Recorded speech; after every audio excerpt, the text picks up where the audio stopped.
umuntu utinjirira mu irembo ry'urugo rw'intama, ahubwo akururira ahandi aba ari umujura n'igisambo. Unyura mu irembo we aba ari umushumba w'intama.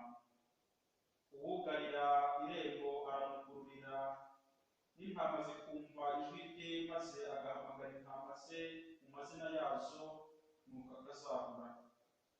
Intama zose yamaze kuzikura mu rugo, azijya imbere zikamukurikira, kuko ziba zisanzwe zizi ijwi rye.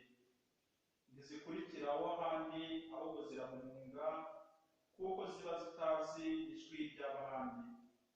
Yesu yabahaye icyo kigereranyo, ariko ntibamenya icyo ashaka kubabwira.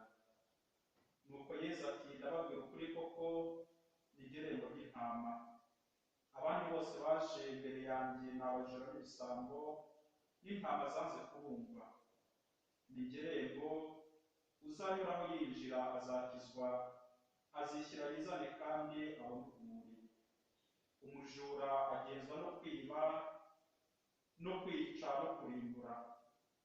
Jye rero nazanye no kugira ngo intama zanjye zigire ubugingo kandi zibugire busagambye. Iyo ni ivanjili ntagatifu.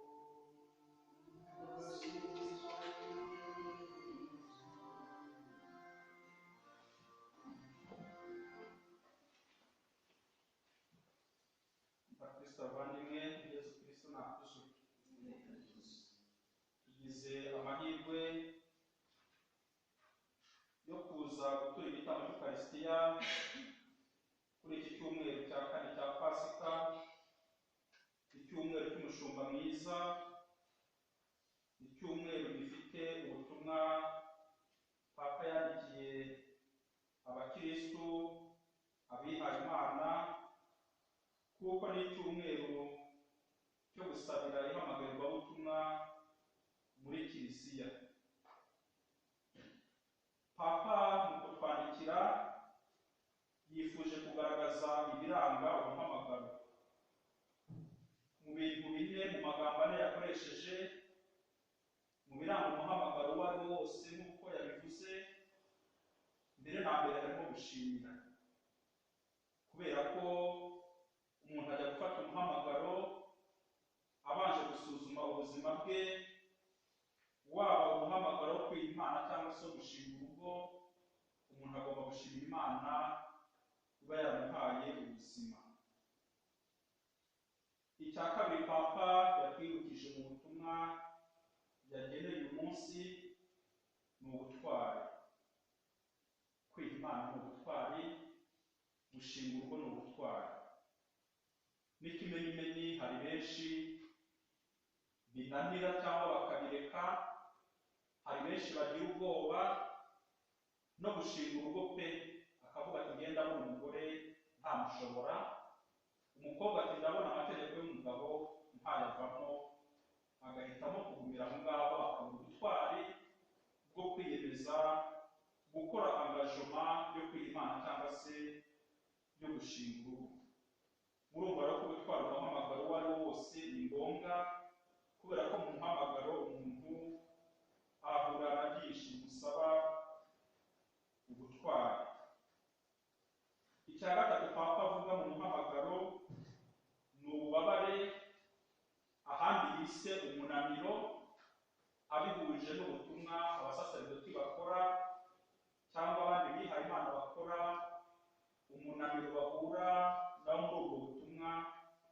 Akaba rero yasabiye abihaye Imana n'abandi bahura n'umunaniro mu butumwa bwa Kiliziya kugira ngo bakomeze kwihangana. Umuntu arananirwa akaba yakibaza ibyo arimo bikamushobera. Icya kane ari nacyo cya nyuma mu ngingo Papa yagerageje kudusangiza uyu munsi ni ugusingiza Imana. Ahereye kuri Bikira Mariya, umuntu yamaze kubona umuhamagaro we atera hejuru agasingiza Imana, akavuga ngo ushobora byose yankoreye ibitangaza. Ubuzima dufite ni umuhamagaro, ariko kandi dufite n'umuhamagaro wo gusohoza ubutumwa bwa Kiliziya niyo mpamvu Yesu Kristo uyu munsi icyumweru aduha urugero rw'umushumba mwiza. Dusabire yahamagaye ababutumwa duhimbaza ku nshuro 57 kugira ngo buri wese yumve ko ubutumwa bwa Kiliziya bumureba, ntabwo ari ubw'abihaye Imana gusa, ahubwo buri wese wabatijwe agomba gusoza ubwo butumwa atiganda, kandi bikamusaba kugira ubutwari kugira ngo nyine adatera isoni n'amaso y'abantu.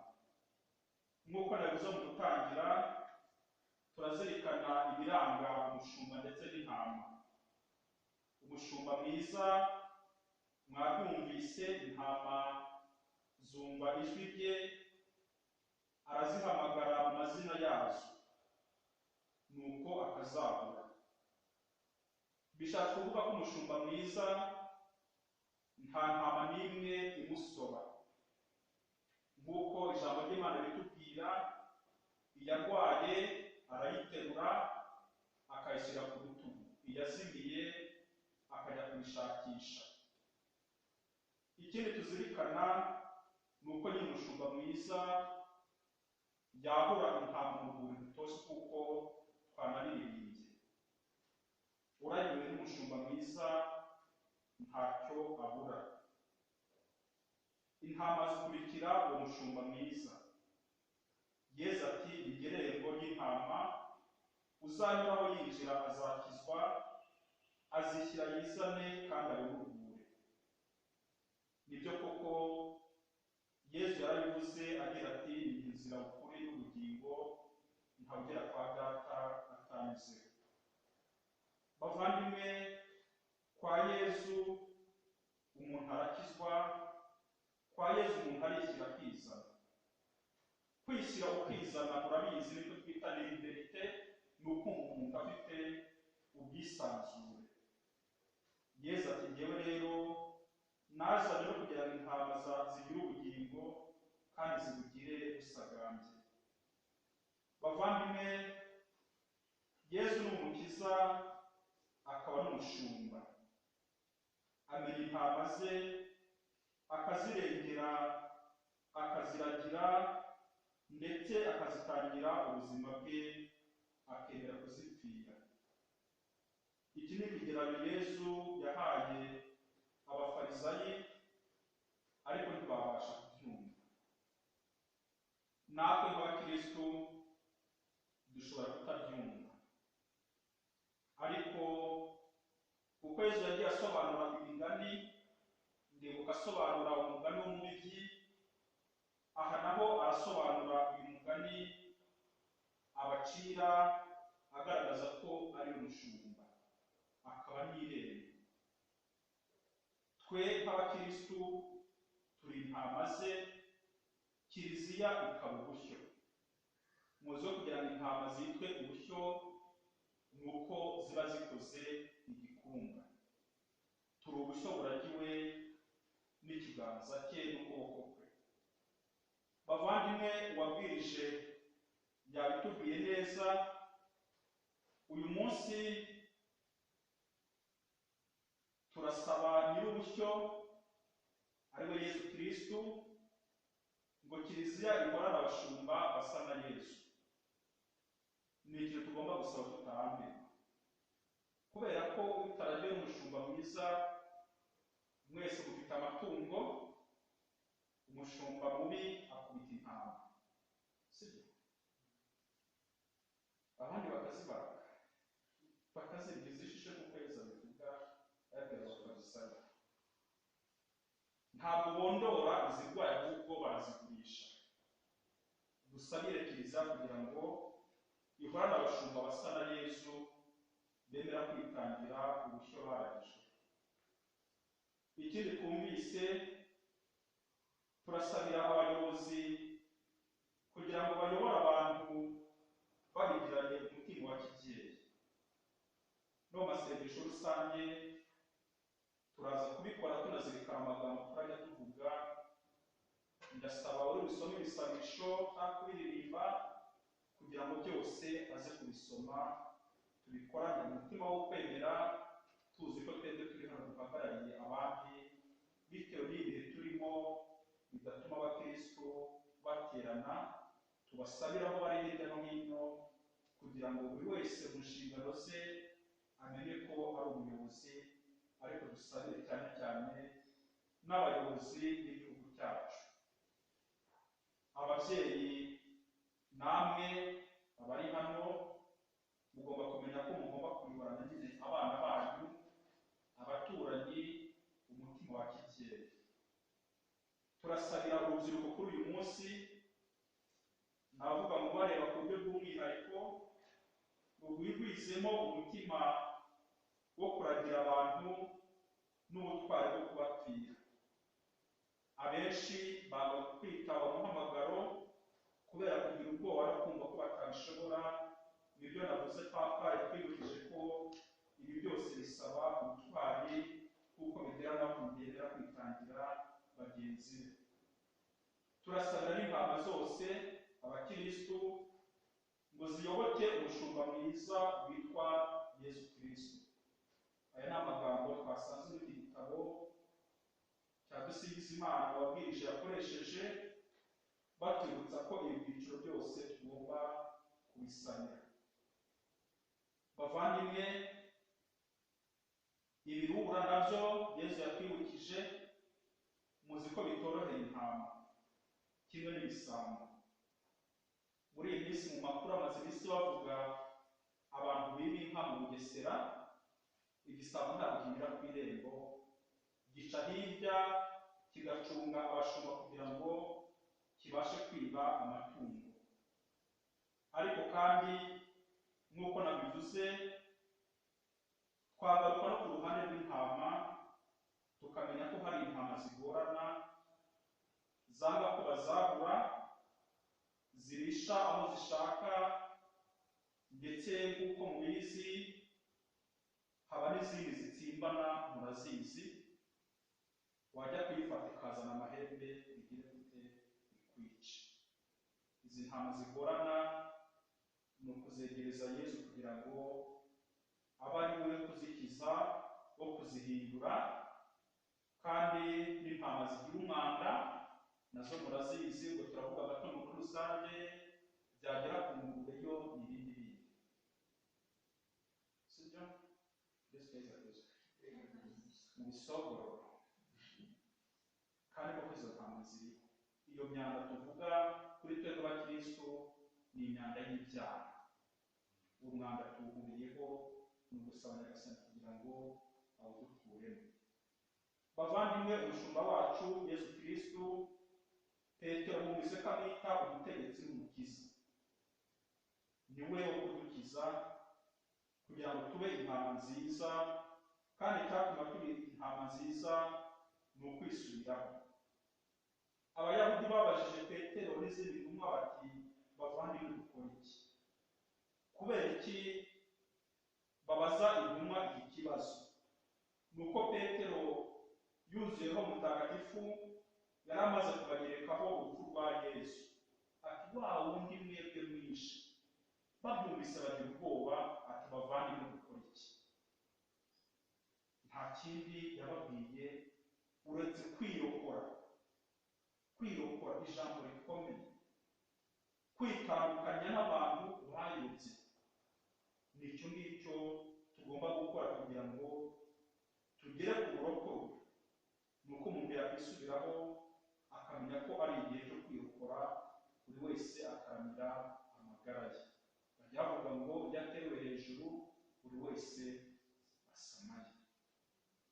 Twibuke ko umunsi w'imperuka abantu bawubatse ingo, Imana izajya ikubaza mugenzi wawe. Mugenzi wawe yaguhaye ari hehe ko utari kumubona? Birasabwa rero kugira ngo buri wese yirokore, ariko abashe no kurokora mugenzi we. Icya gatatu, kugira ngo tube intama nziza, ni ukumenya kwiyumanganya imibabaro cyangwa se imiruho. Ariko ibyo byose, iyo mibabaro ikaba ituruka mu gukora icyiza. Kandi tugafatira urugero kuri Kristo, utigeze akora icyaha, utigeze avuga ibinyoma, ndetse Yesu